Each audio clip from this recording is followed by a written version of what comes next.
আমরা এসছি এখন খয়ের বাড়ির জঙ্গলে। খয়ের বাড়ি এটা, তাই তো? নাকি খয়ের বাড়ির জঙ্গল? খয়ের বাড়ির মিনিজু, খয়ের বাড়ির মিনিজুতে এসছি।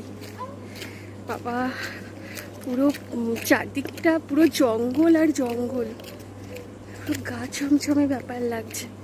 মানে কোনো হরর মুভির শুটিং মানে সুন্দর হবে। কি আবার ফোন করেছে। বাবা আর ছেলে সামনে হাঁটছে আর আমি পিছনে ভিডিও করছি।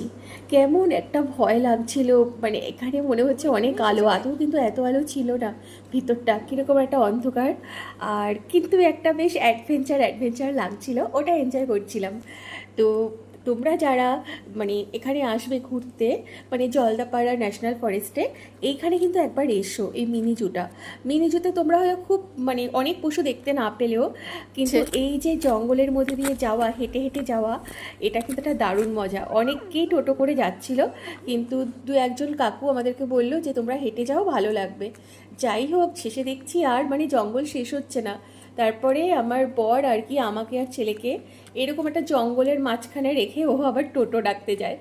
তো যারা আসবে অবশ্যই ওখান থেকে টোটো নিয়ে এসো, না হলে একটু হলেও ভয় লাগবে। তো এই চলে এসেছি মিনিজুতে। এর নেক্সট ভিডিও নিয়ে আসবো কি দেখলাম।